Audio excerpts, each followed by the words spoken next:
लग्नाची बेडी या मालिकेच्या आजच्या भागात आपण बघणार आहोत.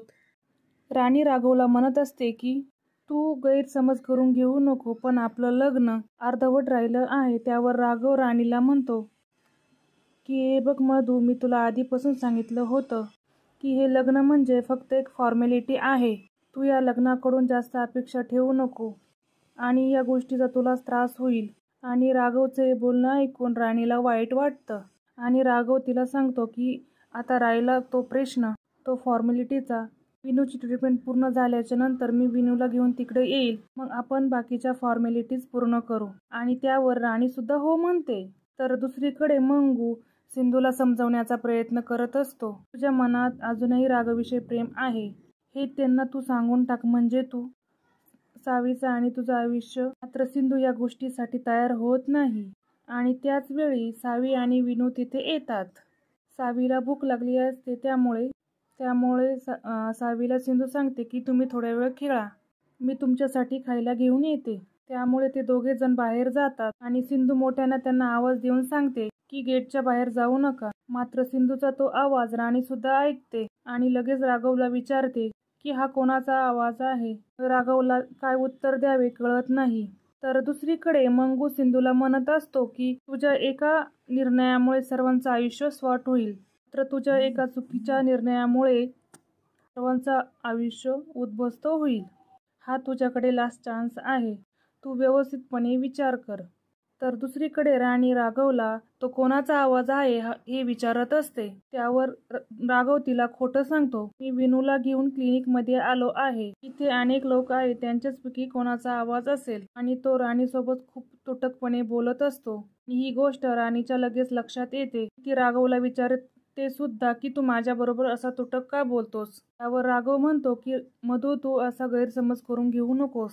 माझी खूप धावपळ सुरू आहे, माझी बॉडी ड्रेन आउट झाली आहे, खरंच खूप दमलो आहे. त्यावर मधू म्हणते, हो राघव, मी समजू शकते, तिकडे एकटा सगळं काय मॅनेज करतोय, तुझी काही हरकत नसेल तर मी सुद्धा तिकडे येते. मात्र त्यावर राघव मोठ्याने म्हणतो की नाही, काही गरज नाही. आणि ते ऐकून राणीला धक्काच बसतो आणि राघव तिला सांगतो की विनूची ट्रीटमेंट थोड्या दिवसात पूर्ण होईल आणि मीच त्याला तिकडे घेऊन येईल, तू इकडे येण्याची काहीच गरज नाही. तो फोन ठेवून देतो. दुसरीकडे मंगू सिंधूला समजवण्याचा खूप प्रयत्न करत असतो. सिंधू त्याला स्पष्टपणे सांगते राघव आता त्यांच्या आयुष्यात खूप पुढे निघून गेले आहे, त्यांनी लग्न केलं आहे, आता माझ्या मनात त्यांच्याविषयी कोणतीही भावना नाही. आणि ते ऐकून मंगू काही बोलत नाही. आणि दुसरीकडे तो आवाज कोणाचा हा विचार राणी करत असते, कारण तिला तो आवाज खूप ओळखीचा वाटत असतो. आणि त्याच वेळेस राजश्री तिथे येते आणि ती राणीला काय झालं आहे हे विचारते. राणी तिला सांगते की राघवला नक्की काय झालं आहे माहीत नाही, तो माझ्यासोबत खूप तुटकपणे बोलत होता. त्यावर राजश्री तिला सांगते की राघव तिथे एकटाच आहे ना, म्हणून तो तसा बोलत असेल आणि तो थकला असेल. तू एक काम कर, तू सुद्धा दहीगावला निघून जा. आणि हे ऐकून राणी खूप खुश होते आणि दुसऱ्याच दिवशी दहीगावला जाण्याचा निर्णय घेते. नंतर दुसऱ्या दिवशी सकाळी सर्वजण नाश्ता करत असतात. रुक्मिणी राणीला विचारते, तू दहीगावला कधी जाणार आहे.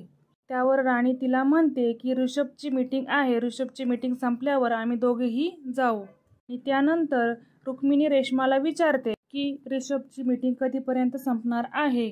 मात्र रेश्माचं तिच्या बोलण्याकडे लक्ष नसतं, मोबाईलमध्ये चॅटिंग करत असते. त्यामुळे रुक्मिणी तिच्यावर ओरडते. रेश्मा तिला उद्धटपणे विचारते, एवढं काय झालं आहे मला की आभाळ कोसळल्यासारखं बोलत आहात. त्यावर रुक्मिणी अजूकच वैतागते. त्यावर राणी तिला शांत करत म्हणत असते की जाऊ द्या ना मामी, तुम्ही नाश्ता करून घ्या. मात्र त्यावर रुक्मिणी म्हणते, खरं तर हे जेव्हा अन्वी आपल्या घरात आली आहे तेव्हापासून मला काही सुचत नाही, ती कशी वागते, कशी बोलते. योगेशने त्या मुलीला अजिबात शिस्त लावलेली नाही, पण खरं तर माझंच चुकलं, तिला लहानपणापासून इथंच ठेवून घ्यायला पाहिजे होतं, तिच्यावर चांगले संस्कार करायला हवे होते. त्यावर राणी म्हणते, हो मामी. पुढं काही बोलणार तितक्यात रुक्मिणी तिला विचारते, तू नक्की काय म्हणालीस. त्यावर राणी तिला म्हणते, काय झालं मामी, माझं काही चुकलं का. पर रुक्मिणी म्हणते, अगं तुझं आता राणी, तुझं राघवशी लग्न झालं आहे, तू आता काकू आणि राजश्रीला तुझी आई आहे. आणि हे ऐकून राणीला खूप आनंद होतो. रुक्मिणी तिला सांगते की आजपासून तू मला काकू म्हणायचं. आणि राजश्रीला आई आणि विनोदलाही तू आईच म्हणायला सांग. त्यावर राणी म्हणते, पण मामी माझं आणि राघवचं लग्न झालेलं नाही. त्यावर राजश्री म्हणते की काही हरकत नाही, आपण ठरलेले विधी सुद्धा लवकर पूर्ण करू. आणि हे ऐकून राणी खूप खुश होते. नंतर रुक्मिणी रेश्माला सांगते की तू अन्वीला बाहेर बोलावून आण. त्यामुळे रेश्मा अन्वीला आवाज देते. अन्वी वैतागच बाहेर येते आणि रागातच काय झालं आहे हे विचारते. व रुक्मिणी तिला सांगते की ही उठण्याची कोणती वेळ आहे? आमची सकाळ तर कधीच झाली आणि नाश्ता सुद्धाही झाला. तू अजूनपर्यंत का झोपली होती? आणि ते ऐकून अन्वी खूप चिडते. म्हणते, सिरियसली तुम्ही मला या कारणासाठी उठवलं आहे? आणि तिचे बोलणं ऐकून सर्वजण तिच्याकडे बघतात. तर दुसरीकडे राघव ओल्या नॅपकिनने त्याचं शरीर पुसत असतो आणि त्याच वेळेस सिंधू तिथे येते. राघवला ते व्यवस्थितपणे जमत नसतं, त्यामुळे सिंधू त्याच्या जवळ जाते, त्याच्या हातून नॅपकिन घेते आणि त्याचं शरीर पूर्ण पुसून देते. आणि त्यावेळेस राघवला सिंधूसोबत घातवलेले जुने क्षण आठवत असतात.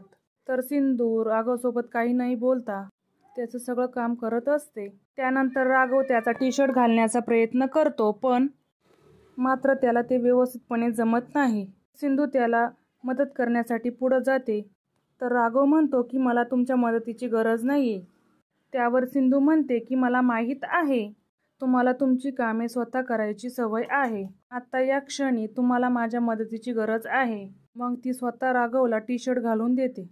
त्यामुळे राघव तिच्याकडे बघतच राहतो. दुसरीकडे घरातले सर्वजण अन्वीकडे रागातच बघत असतात. अन्वी हसतच त्यांना विचार की हे घर आहे की ड्रामा स्कूल मला माहीतच नाही. सकाळी सकाळी इथे ड्रामा सुरू झाला आहे. त्यावर रुक्मिणी ओरडून बोलते की हे माझं घर आहे आणि हे घरातले काही नियम आहेत आणि सगळ्यांनीच त्या नियमाप्रमाणे वागायचं असतं. मात्र हे ऐकून अन्वी खूप चिडते आणि तिच्याशी वाद घालायला सुरू करते आणि त्यामुळे राणी तिच्या जवळ जात तिला समजावते की अन्वी, मला माहीत आहे तुला भूक लागली आहे म्हणून तू चिडचिड करत आहे, त्यामुळे तू आता नाश्ता करून घे. मात्र अन्वी राणीला तिच्यापासून दूर लोटते आणि म्हणते की तू मला प्लीज हात लावू नकोस आणि जवळ येण्याचा प्रयत्नही करू नकोस. आणि त्यानंतर ती मुद्दाम राणीला म्हणते, तू तर राया मामाची विडो आहेस ना, मग तो गेल्यानंतर तू इथे काय करतेस? तू या घरातून बाहेर गेली नाहीस का? तू या घरातून बाहेर जा आणि हे जग एक्सप्लोर कर. आणि तिचं हे बोलणं ऐकून राजश्री तिला रागातच सांगते की ती तुझी मामी आहे, राघव मामाची बायको आहे ती, तिच्यासोबत नीट बोल. आणि ऐकून अन्वीला धक्काच बसतो. ती आश्चर्याने विचारते की राघव मामाने हिच्याशी लग्न केलं आहे का? म्हणजे सिंधू मामी गेल्यानंतर राघव मामाने तिला चीट केलं.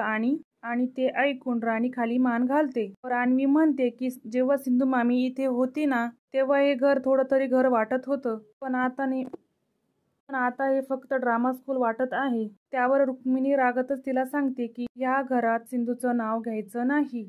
त्यावर अन्वी तिला विचारते की सिंधू मामीचं नाव का नाही घ्यायचं? आणि त्यानंतर ती आश्चर्याने सगळ्यांना विचारते की राघव मामा सुद्धा सिंधू मामीला विसरला आहे का? त्याच्यावर कुणीच काही उत्तर देत नाही. त्यावर अन्वी म्हणते की खूपच कॉम्प्लिकेटेड रिलेशनशिप आहे. तर दुसरीकडे राघवने सावीचा जीव वाचवलेला असतो. तर सिंधू त्याचे आभार मानते. तर राघव सुद्धा सिंधूचे आभार मानत म्हणतो, मी सुद्धा माझा आणि माझ्या मुलाचा जीव वाचवला आहे. त्यानंतर सिंधू राघवला सांगते की आपण गावातील जवळच्या हॉस्पिटलमध्ये जाऊ आणि तुमचे एक्स-रे काढू. जर सर्व काही ठीक असेल तर मी घरी जाऊ शकता. तुम्हाला तुमच्या बायकोकडे जायचं असेल ना? आणि सिंधूचे वाक्य ऐकून राघव तिच्याकडे रागाने बघतो. तर मित्रांनो, या मालिकेच्या पुढील भागामध्ये आपण पाहणार आहोत राघव आणि सिंधू जेव्हा हॉस्पिटलमधून घरी येतात, त्यांच्यासमोर मधू उभी असते. त्या बघून सिंधूला खूप मोठा धक्का बसतो. तर सिंधू आणि राघवला एकत्र बघून मधूलाही खूप धक्का बसतो. मित्रांनो, या मालिकेच्या पुढील भागात काय होणार आहे याच्या अपडेटसाठी माझ्या चॅनलला सबस्क्राईब करा.